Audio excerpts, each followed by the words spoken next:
Nouvel exemple d'utilisation de boucle while. Donc nous allons voir aujourd'hui les suites de Syracuse.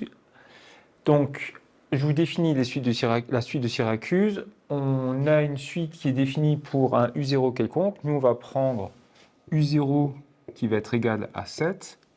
Et pour obtenir le terme suivant, donc c'est une suite qui est définie de termes en un terme suivant à chaque fois. Donc, pour obtenir le terme suivant, on regarde la parité du nombre. Donc, elle est définie que pour des nombres entiers.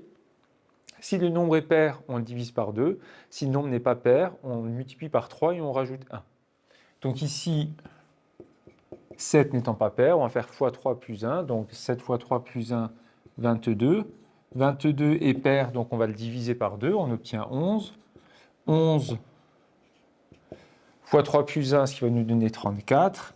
34, on va le diviser par 2, on obtient 17. Et on continue comme ça. U5, 17 est impair, donc x 3 plus 1, ce qui va faire 52. 52 est impair, ce qui va nous donner 26. Ce qui est encore impair, ce qui n'était pas encore arrivé jusqu'à maintenant, d'avoir deux fois des nombres pairs, ce qui nous donne 13. X 3 plus 1, ce qui va nous donner U8, qui va nous donner 40. U9, 20. U10, 10, c'est un hasard.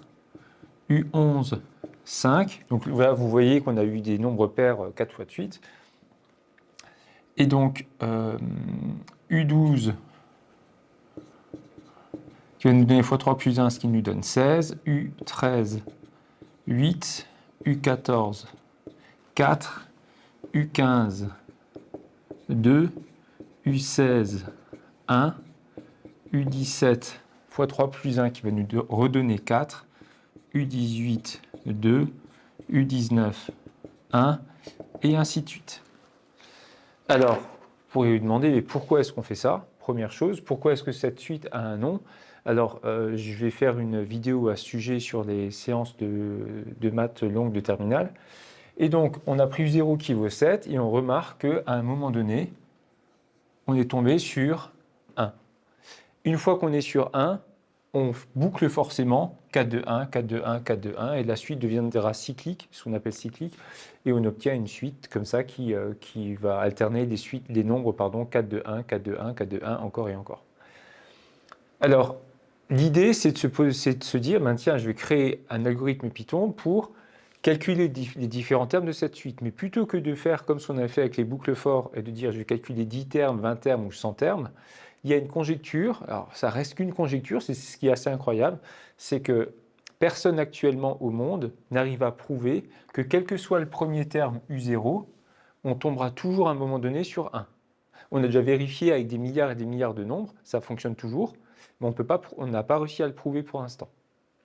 Et donc, ben nous, vu que le test a été fait pour des milliards de nombres, on va pouvoir se dire, ben, on va calculer les termes de la suite tant qu'on n'est pas tombé sur 1, et quand on tombe sur 1, on s'arrête. Donc là, on voit qu'une utilisation de la boucle while est absolument indispensable. Donc nous allons coder maintenant une fonction, à nouveau, dans l'exemple 1, je n'ai pas utilisé de fonction, mais à l'avenir, on va toujours utiliser des fonctions. Donc définir une fonction qui va nous calculer tous les termes de la suite de Syracuse à partir du premier qu'on va lui fixer comme argument, comme paramètre d'entrée, jusqu'à ce qu'on tombe sur 1. Donc on va l'appeler, alors on commence par le mot-clé, comme d'habitude, def. Je vous invite à aller regarder la vidéo sur les définitions de fonctions. On va l'appeler Syracuse. On va mettre entre parenthèses son paramètre d'entrée. Chez nous, c'est le premier terme, c'est U0. Alors, je vais l'appeler U0 comme ça. Et n'oubliez pas le double point qui va nous faire partir en... On va indenter donc un décalage vis-à-vis du code pour savoir ce qui est dans la fonction et ce qui est en dehors de cette fonction. Et donc, nous, on va devoir calculer les termes d'une suite U. Alors, je vous rappelle qu'en informatique, quand on calcule des termes comme ça les uns après les autres, généralement on n'a pas besoin de les stocker, on n'a pas besoin de les avoir en mémoire pour calculer les suivants. Et donc on va juste utiliser une variable qu'on appelle U et on va la fixer à U0 pour l'instant. Et ensuite on va calculer les différents termes. Je laisse un peu de place, on va compléter les choses tout à l'heure. Et donc maintenant on va partir sur la boucle while, tant que il va falloir trouver quoi? Alors je vous le dis, hein, moi je mets toujours entre parenthèses ici. Là, les parenthèses sont obligatoires ici, absolument pas. Et ici, double point. Et ensuite, on va réindenter ce qui est dans le while. Donc, tant que quoi? Nous, on veut calculer les termes de notre suite. A priori, on sait que notre suite, elle va tomber sur 1 à un moment donné. Donc, on veut qu'elle s'arrête quand elle vaudra 1. Donc, la condition doit être le contraire. Donc, soit on dit tant que U différent de 1, on peut dire tant que U strictement plus grand que 1, parce que tous les termes entiers qu'on va mettre, on suppose que U0 est différent de 0. Et dans ce cas-là, U différent de 1 ou U strictement plus grand que 1 aura exactement le même effet dans notre situation. Si on ne met pas U0 qui vaut 0, évidemment. Et donc maintenant, on va calculer les différents termes de notre suite. Pour ça, il va falloir qu'on regarde la parité de notre terme. Donc, on va devoir réutiliser le mot-clé if. Donc, de nouveau, entre parenthèses, ce que j'aime bien faire. Et donc, pour tester la parité, on avait vu dans l'exemple 1, si U%2 est égal à 0, ça teste la parité.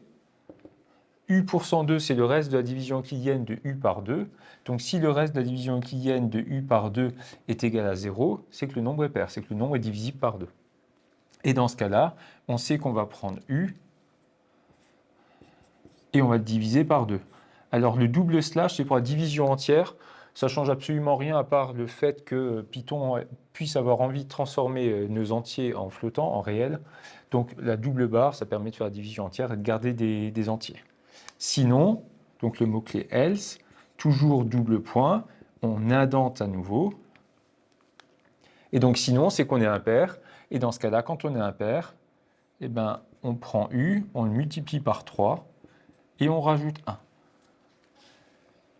Et maintenant, il faut dire à notre fonction qu'elle se termine. Alors la question, c'est on renvoie quoi? Et on fait quoi en réalité dans toute cette histoire? Alors, nous, ce qu'on voulait, c'est calculer tous les termes jusqu'à tomber sur 1. Alors, soit on se dit, on va stocker ces termes, on les met dans une liste et on renvoie la liste. C'est ce que je vais vous proposer comme algorithme dans 1 minute. Là, pour l'instant, on a juste calculé nos termes. Alors, on pourrait dire, on renvoie U pour vérifier qu'à la fin, on est bien tombé sur 1. A priori, notre test nous l'affirme. On pourrait très bien dire, à chaque fois qu'on calcule un terme, on l'affiche. Et donc, dans notre boucle while, ici, on pourrait rajouter print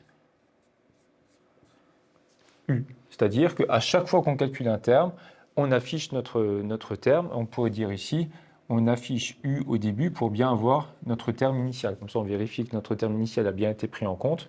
Et dans ce cas-là, cet algorithme-là va vous afficher tous les termes qu'il calcule et vous renvoyer à la fin le dernier terme qui viendra d'être affiché. Donc, a priori, si vous exécutez ce programme, je vous invite très fortement à le coder. Ça vous fera du bien de coder un peu de programme par vous-même, même si vous avez déjà le code. Et dans ce cas-là, vous allez avoir tous les termes qui s'affichent, tous les termes qu'on a définis avant, 7, 22, 11, et ainsi de suite. Et tout à la fin, il y aura un qui sera imprimé, et puis un qui sera encore renvoyé comme paramètre de sortie. Je vous propose le même algorithme, mais cette fois-ci où on utilise des suites.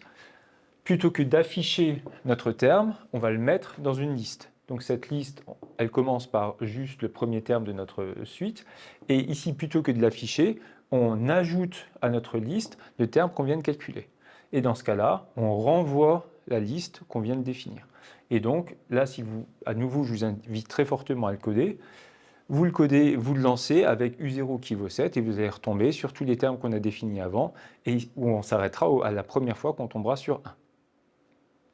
Et donc, plusieurs versions d'un même algorithme. L'idée, c'est vraiment de comprendre qu'on a besoin de la boucle while pour pouvoir calculer les termes jusqu'à arriver à 1, parce qu'on ne sait pas à l'avance combien de termes on va devoir calculer, et ça va dépendre évidemment de U0. Vous commencez par U0 qui vaut 1, U0 qui vaut 2 ou U0 qui vaut 7, vous n'allez pas du tout avoir le même temps, ça s'appelle le temps de vol, pour cette suite-là, cette suite qui a été extrêmement étudiée.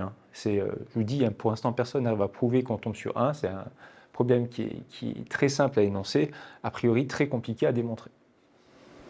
J'espère que cet exemple vous appuie. Il vous reste un troisième exemple à regarder. À très bientôt.